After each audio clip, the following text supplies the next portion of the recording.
Okay, take number 57. I'm just playing. It feels like that though, ladies. I swear to God. It's hot out here, but I wanted to come out here and I just wanted to be the first person to say congratulations, ladies. We have accomplished another week to stay committed to our goals. We have accomplished another week to step into even more precision with our goals and to make we're making the attempt to perfect our vision for our futures. So for me, I think a week by week check-in is such a good idea. It's really helped me stay consistent, and it's really helped me gravitate to optimism. And again, ladies, if you haven't purchased the JLM journals, I do encourage you to go to Amazon, click the link in the video description box, and check these out. So this one is more for like my fashionista vibes, and this one is like my carefree vacation vibes. So there is going to be a third journal dropping soon. She's a little bit more seductive, but I'm just not quite ready to drop that issue yet. But I'm really excited to showcase her. But these are the two that we have now. Now inside they are the same. It's just vibes. It's just vibes. So you got my fashionistas, and then you have my carefree vacation vibes. So so let's go ahead and let's get into this video.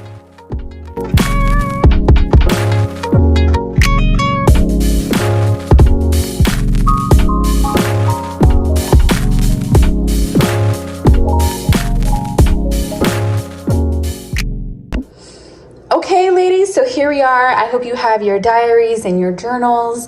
Put me on in the background, and let me be the first again to say congratulations, and let me again confirm to you that what you believe and what you see in your heart and the vision that you see in your mind is real. So journaling helps you stay connected. Journaling your best thoughts will definitely help you confirm, but again, there's always outside resources that you need. You're going to need your community. You're going to need your faith, because when the good times start rolling and they keep going and they keep going and they keep going and they keep going, it gets a little scary. You know, you're pushing more positivity. You're pushing past your fears, and we're human, and we're going to need confirmation, and we're going to need we're going to need that faith stability to say, hey, it's okay to rise up. So yes, ladies. So this week I decided to use the color yellow. So this paycheck paid all of these bills, and I have an additional like $340+ left over. I did spend $21 on just entertainment items, which left me, I think it's like $347. Yeah, $347 I have for the week. So I have already reinvested like $200 into my value, and I think I already overpaid by like $900 on this one. But I think, honestly, with that extra, let's just say $300, I'm going to go ahead and I'm going to pay down this debt. I really am enjoying seeing my dividend payments increase. But the goal here is to stay focused, do not fold, lower your credit card minimum payments. So right now my minimum payment is $857.37. Right? I would love to lower down this payment. Now, what I saw from last month is I paid a big portion of it last month, and I was at like $296. And what they did is because the interest rate is variable, they popped the interest rate. So now I have a larger minimum payment on a lower balance. So that is the trick, and that is what we sign up for. I didn't really think it was actually true, but there it is, ladies. Like, it is true. They will do that to you. The only way to get through, or the only way to trigger the algorithm, is to pay even more down to get out and click it back to a lower interest rate. Now, again, this isn't a guarantee, but I know that this is how it's done. I don't know specifically how the algorithm works. Like, I don't know what the threshold is. I don't know if it's an additional $100, but it's definitely not additional $1,000. So that's why I was like kind of taking a moment, because I only have $300, and I don't know if that's enough threshold to lower the lower payment on this, but we'll see. And this is a good opportunity, because this is a real scenario. This is a real question. Like, how much of an overpayment do we pay to see that lower payment go down, right? And at the same notion, I've been paying the same, and I only went on my Discover 2. I've been paying the same amount, and I think I paid an additional like $200, and then I saw my payment go down to $66.80. So I'm like, okay, so the banks don't have the same financial model that they're working with in terms of conditions to increase a variable interest rate and lower the interest rate. They do say it's linked to conditions in the market. So if I really wanted to, I can do some research and say, okay, what was going on in the market for Discover last month, and what was going on in the market for Citibank. But they are in the same industry, so that would just, I don't know, I feel like that would be kind of like too spectacle, or too much of speculation to understand why the interest rate models are different, other than they're just competing. They're competitors in the industry, and as a consumer, we're seeing the difference, right? So I know as a consumer, Discover Card is a lot better than Citi Card. However, Citi is the #1 bank for consumer credit, so their model, for whatever reason, we'll see in the future why it's so good. So this is interesting. But right now I am pro Discover, ladies. I would not get another Citi Card, and I did see the payment go down for my Diamond Citi. Let me just verify that, actually. Yeah, $199.89 to $184.13, and I did pay this pay additional in my Diamond. So this is interesting. Things are starting to get interesting now. So but that is what I'm doing. I did not make any sales. I didn't get any royalty reads on my KDP. If you guys are interested in learning more about, I guess, triggers that help me, I guess a little bit more about my personal life, you want to go to Amazon and you can read about it on Amazon for free. I do get a commission payment from Amazon when you guys are reading my book. Now, it's an open series, so it's going to change. And this is when I really do talk about like more in detailed life as a woman. There are some practicalities that just as a woman we go through that, that men will not ever have to go through. So I definitely talk about that in a way to be real, and so that you know that I understand the economics of the female gaze. And I'm here to say that the female gaze is very real. I'm here to lead in our feminine gaze, that it's very, very creative, and that it is something that is just as important as a male gaze. And doing your finances through your emotions and your intentions is just as powerful as through just analytics. So men are very logical, and they're gonna like refrain from using their emotions when making decisions.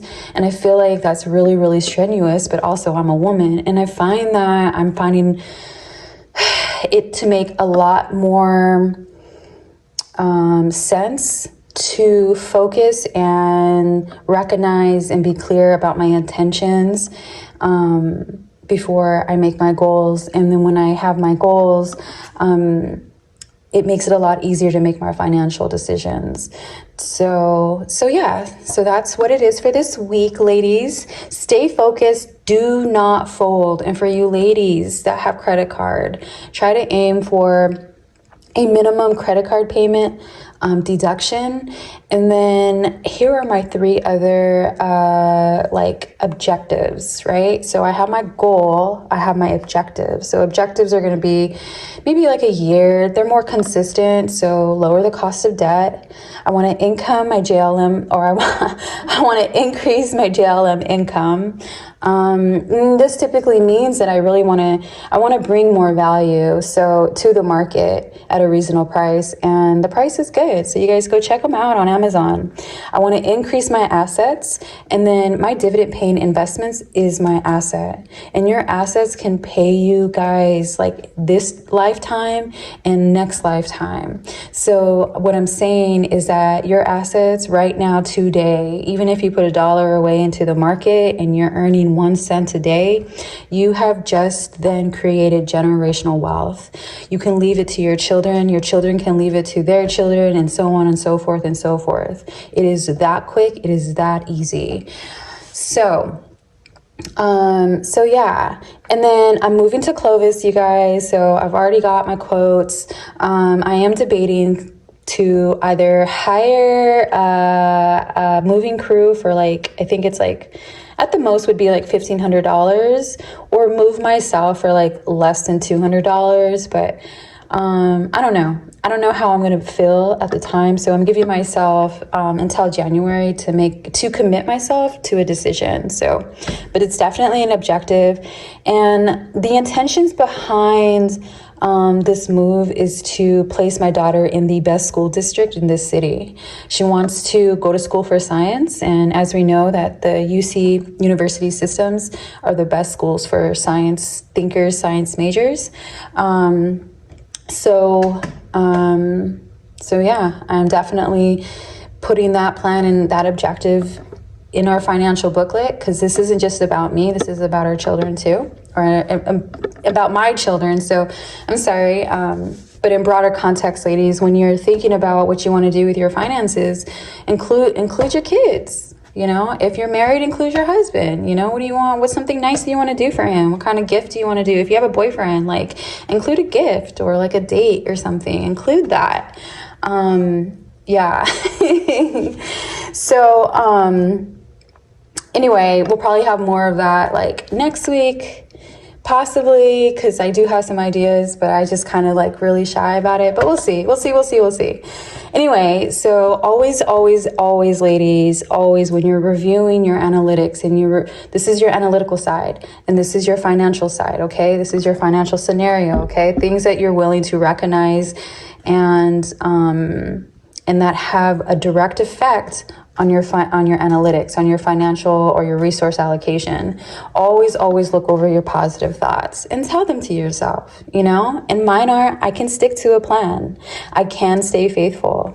I am balanced. I am loved. I am supportive. I have clear vision. I have quality. Now these green,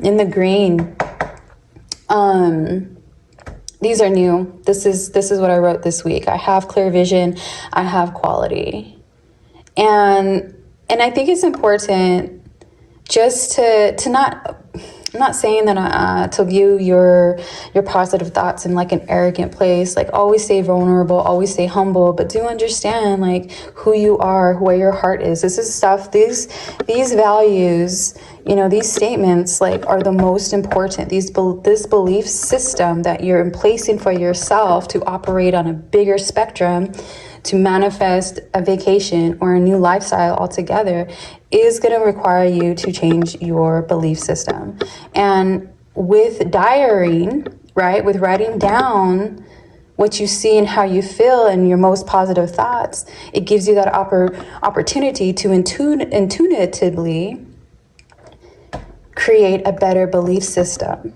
And I know I'm not the only one who was kind of, you know, would like to improve their belief system, right? So always look at your positive thoughts, ladies. And actually, I'm gonna go ahead and I'm gonna write it down here. Positive thought. Oops, I keep hitting my camera. I'm gonna put hashtag belief system. And this is the blessing. This is the blessing, right? It's an opportunity, and it's, you know, it's humbling to have resources and to manifest, right? And then there's always a deeper blessing. There's always a reason to be in gratitude. And here is to change your belief system if you feel like it needs to grow. So that's what it is, ladies. Happy Fridays. Until the next video.